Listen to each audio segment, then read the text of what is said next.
நம்ம எதிர்பார்த்துட்டு இருந்த ஒண்ணு, என்ன சொல்லுவார் இவர் நம்ம காத்துட்டு இருந்த ஒண்ணு தராவியில் தொழுகை.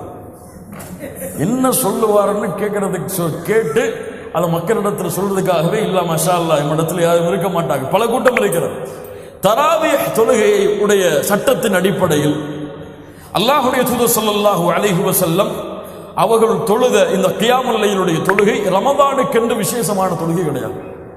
எல்லா மாதங்களிலும் அல்லாஹ்வுடைய தூதர் தொழுத இரவு தொழுகை தான் ரமதானுடைய மாதத்தில். தராவிஹ் என்ற ஒரு தனி தொழுகையெல்லாம் கிடையாது. ரமதானுடைய மாதத்தில் தொழுத அல்லாஹ்வுடைய தூதருடைய தொழுகை மற்ற மாதங்களில் அல்லாஹ்வுடைய தூதர் தொழுத கியாமுல் லைல் தான். இது என்ன எண்ணிக்கை சொல்லுங்க பாப்போம், அவங்கள்ட்ட விட்டுறேன். 20 சொல்றவங்க கையை உயர்த்துக்க, 8 சொல்றவங்க கையை உயர்த்துக்க, 8 தாண்டி தொலைவே கூடாதுங்க அப்படின்னு சொல்றவங்க கையை உயர்த்து. 8 தாண்டி தொலைவே கூடாதா? புகாரி முஸ்லிமிலே ஹதீஸ் வருகிறது. ஆயிஷா ரலியல்லாஹு அன்ஹா சொல்கிறார்கள், அல்லாஹ்வுடைய தூதர் ஸல்லல்லாஹு அலைஹி வஸல்லம் ரமதான் மாதத்திலும் ரமதான் அல்லாத மாதங்களிலும் 11 தவிர வேறு எந்த வணக்க வழிபாட்டு இரவு வணக்க வழிபாட்டுடைய அததுகளையும் எண்ணிக்கையும் அல்லாஹ்வுடைய தூதர் கூட்டவில்லை. அதே இமாம் புகாரி முஸ்லிமுடைய ஹதீஸிலே வருகிறது, இப்னு உமர் ரலியல்லாஹு சொல்கிறார்கள், அப்துல்லாஹ் இப்னு உமர் சொல்கிறார்கள், அல்லாஹ்வுடைய தூதர் ரமதானுடைய இரவுகளில் 13 தொழுதார்கள். 8 தவிர மேல தொழுதீங்க, உங்களை விட வழிகட்ட கொள்கை உடையவர் யாருமே கிடையாது. லா இலாஹ இல்லல்லாஹ் யா ஹபீப் யா அஹி. இது ஒரு மஸ்அலா, இது ஒரு மஸ்அலா, ஃபிக்ஹுடைய சட்டத்தில் எழக்கூடிய ஒரு கருத்து வேறுபாடு. இதில் அவருடைய ஆதாரம் உறுதியாக அவருக்கு தெரிந்தால் அதை அவர் பின்பற்றுவார், இவருடைய ஆதாரம் உறுதியாக தெரிந்தால் அவர் அதை பின்பற்றுவார். இதில் வழிகேடு சத்தியம் என்றும் அளவிற்கு சமூகத்திலே பலர் இந்த ஒரு மசாலாவை கொண்டு சென்று விட்டார். நஃபிலான வணக்கம், நீ தொழுதால் கூலி, தொலைவில் என்றால் எதுவும் இல்லை, பாவமா தொழாட்ட பாவமா.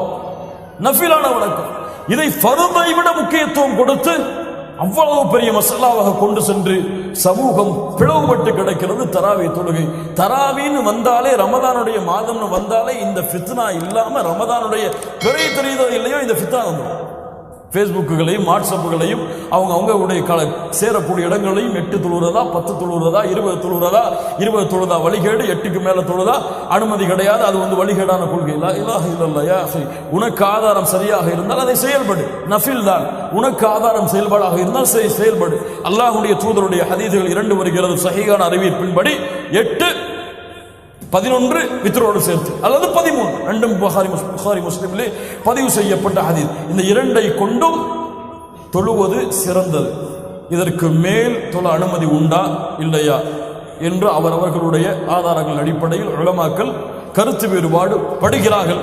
அல்லாஹ்வுடைய தூதருடைய ஹதீஸ்கள் பல இருக்கிறது. உலமாக்களில் பெரும்பாலான உலமாக்களில் யாரும் ஒரு சில உலமாக்களை தவிர தொழுவது கூடாது என்று தடை விதித்ததல்ல, தொழாமல் இருப்பது சிறந்தது என்று சிலர் சொல்லி இருக்கிறார்கள், தொழுவது கூடும் என்று சிலர் சொல்லி. இது கருத்து வேறுபாடு மசாலாவுடைய விஷயத்தில் இல்லாமல் மசாலா இருக்காது. அவர்களுடைய தேர்வின்படி அவர்கள் செய்து கொள்ளலாம். ஆனால் இதை ஒரு ஃபித்னாவுடைய காலமாக அமைத்துக் கொள்ளக்கூடாது.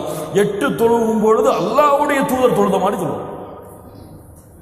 அல்லாஹ்வுடைய தூதர் இஷாவுடைய வக்து முடிந்ததிலிருந்து சஹருடைய நேரம் வரை தொழுவாங்க. இவர் 8 தொழுறவரை யோசிப்பார், எந்த பள்ளிக்கு போனாடா அரை மணி நேரம் 20 நிமிஷம் சொல்லி. லா இலாஹ இல்லல்லாஹ். எண்ணிக்கையில் சுன்னா வேண்டும், முறையில் சுன்னா கிடையாது. இது ஃபித்னா, இது ஹிலாஃப். எண்ணிக்கையில் சுன்னா வேண்டும், முறையில் சுன்னா கிடையாது. அங்க போயிடாதீங்கன்னு எச்சரிக்கை செஞ்சிருவார்.